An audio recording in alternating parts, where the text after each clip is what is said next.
Fabiano estremeceu. Chegaria à fazenda noite fechada, entretido com o diabo do jogo, tonto de aguardente, deixara o tempo correr. E não levava o querosene. Ia-se alumiar durante a semana com pedaços de facheiro. Aprumou-se, disposto a viajar. Outro empurrão desequilibrou-o. Voltou-se e viu ali perto o soldado amarelo, que o desafiava, a cara enferrujada, uma ruga na testa. Mexeu-se para sacudir o chapéu de couro nas ventas do agressor. Com uma pancada certa do chapéu de couro, aquele tico de gente ia ao barro. Olhou as coisas e as pessoas em roda e moderou a indignação. Na caatinga, ele às vezes cantava de galo, mas na rua encolhia-se. Vossa Mercê não tem direito de provocar os que estão quietos. Desafasta, bradou o polícia. E insultou Fabiano porque ele tinha deixado a bodega sem se despedir. E aí vai continuar essa discussão. Mas é interessante, né? Não foi estranho para você essa parte? Fabiano estremeceu. Ora, a gente entende o parágrafo anterior, foi uma digressão, né? A câmera mostrou pra gente, onde que ele estava. Mas ele estremeceu, e aí chegaria à fazenda, noite fechada, aí você pensa, bom, então o narrador foca na reação dele, e depois vai falar o que aconteceria com o Fabiano, né? Porque a lógica é, alguém te empurra, você estremece ou fica com raiva e as coisas já vão acontecendo, né? Então é o narrador, mais uma vez, que por conta própria está interrompendo aí o fluxo da coisa. Mas olha que não, olha que não é isso. Entretido com o diabo do jogo, blá blá blá, e não levava querosene, blá blá blá, aprumou-se disposto a viajar. Ele estremeceu, empurraram, ele estremeceu e de repente ele ficou e pensou, não, agora eu vou seguir viagem. Lembre-se que Fabiano bebeu uma cachaça, né? E lembre-se que ele tá todo atordoado com as suas desculpas também, né? E parece que nesse estado de atordoamento ele meio que, sei lá, poderia pensar que alguém que deu um encontrão nele sem querer, ou sei lá, ele meio que esqueceu até toda a história.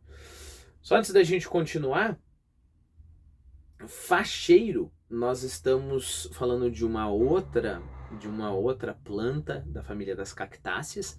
Então, nós estamos vendo tudo que é tipo de cactos aqui, né? Também é chamado de mandacaru de facho. Por quê? Porque você usa este cacto para o fogo, né? Para manter fogo. O problema é que não é como usar querosene. Por quê? Porque gera muita fumaça ali, né? Por causa disso que ele iria comprar querosene. Bom, então vamos continuar com a confusão ali, né? Vossa Mercê não tem o direito de provocar os que estão quietos. Desafasta, bradou o policial, e insultou Fabiano porque ele tinha deixado a bodega sem se despedir. Ter modos, né? Lembre-se que nós estamos falando do pessoal do... É claro que o policial está exagerando, mas você espera, por exemplo, eu lembro quando eu era moleque indo para a chácara do meu pai, toda pessoa que a gente encontrava no caminho, a gente ia de Kombi, meu pai tinha uma Kombi, toda pessoa dava com a mão pro meu pai e meu pai cumprimentava, né? Seria uma falta de educação não fazer isso, né? E aí aparentemente o soldado amarelo tá usando isso como desculpa para puxar briga, né? Lorota, gaguejou o matuto. Eu tenho culpa de Vossa Mercê esbagaçar os seus possuídos no jogo, ou seja, desperdiçar, arrebentar, né? Os seus bens, né? O seu dinheiro, os seus possuídos aqui no jogo. Engasgou-se. A autoridade rondou por ali um instante, desejosa de puxar questão. Não achando pretexto, avizinhou-se e plantou o salto da reúna em cima da alpercata do vaqueiro. Essa desculpa, eu não sei como é que eu li, mas na verdade é Reiúna. Não sei se eu li assim. Reiúna, tá? Reiúna é uma botina com elástico usado pelos soldados. Então ele pisou no pé do Fabiano. Isso não se faz, moço, protestou o Fabiano. Estou quieto. Veja que mole e quente é pé de gente. O outro continuou a pisar com força. Fabiano impacientou-se e xingou a mãe dele. Aí o amarelo apitou e em poucos minutos o destacamento da cidade rodeava o Jatobá. Toca pra frente, berrou o cabo.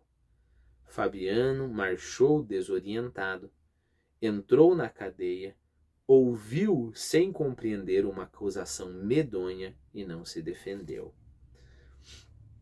Perceba como o narrador corta pedaços da narração para deixar a coisa mais direta, né?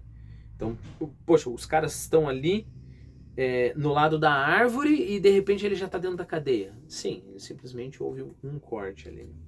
Está certo, disse o cabo. Faça lombo, paisano. Fabiano caiu de joelhos repetidamente Fabiano caiu de joelhos repetidamente, uma lâmina de facão bateu-lhe no peito, outra nas costas. Em seguida abriram uma porta, deram-lhe um safanão que o arremessou para as trevas do cárcere. A chave tilintou na fechadura e Fabiano ergueu-se atordoado, cambaleou, sentou-se num canto rosnando.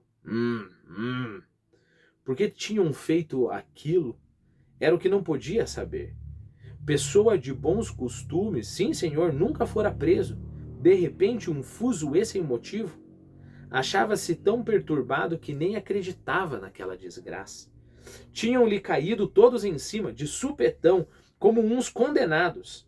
Assim o homem não podia resistir. Só agora nós voltamos para aquela cena em volta da árvore, né? E ficamos sabendo como que aconteceu a prisão.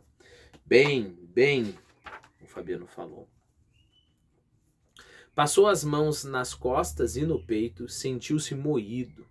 Os olhos azulados brilharam como olhos de gato. Tinham-no realmente surrado e prendido. Mas era um caso tão esquisito que instantes depois balançava a cabeça duvidando, apesar das machucaduras. Ora, o soldado amarelo... Sim, havia um soldado amarelo, criatura desgraçada que ele, Fabiano, desmancharia com um tabefe. Não tinha desmanchado por causa dos homens que mandavam. Cuspiu com desprezo, safado, mofino, escarro de gente. Por mor de uma peste daquela, maltratava-se um pai de família. Mor por causa, né? Por mor. Pensou na mulher, nos filhos e na cachorrinha. Engatinhando, procurando os alforjes que haviam caído no chão, certificou-se de que os objetos comprados na feira estavam todos ali. Podia ter se perdido alguma coisa na confusão. Lembrou-se de uma fazenda vista na última das lojas que visitara. Fazenda, é claro, o tecido, como a gente conversou, né? Bonita, encorpada, larga, vermelha e com ramagens, exatamente o que Sinhá Vitória desejava. Encolhendo um tostão em côvado por sovinice, acabara o dia daquele jeito. Claro, se tivesse comprado, gastaria um pouquinho mais, não teria acontecido tudo isso. Eu gostaria de lembrar a você uma passagem no primeiro capítulo, quando ainda eles estão naquela caminhada de morte, né? E há alguma esperança em Fabiano. Aí tem a seguinte passagem. Sinhá Vitória vestiria uma saia longa de ramagens. A roupa encarnada, ou seja, vermelha, de Sinhá Vitória, provocaria inveja das outras caboclas. Volto à nossa passagem, né? A roupa, o tecido que ele viu, era bonita, encorpada, larga, vermelha e com ramagens. Exatamente o que Sinhá Vitória desejava. E aí ele continua. Agora perceba o seguinte, não só o que a Vitória desejava, mas o que ele sonhava, né? Lá na caminhada no deserto, né? Na caatinga, com aquela seca enorme. É uma cena bem triste que me lembra o livro do Steinbeck chamado Of Mice and Men, né? Talvez foi traduzido como Sobre Homens e Ratos, né?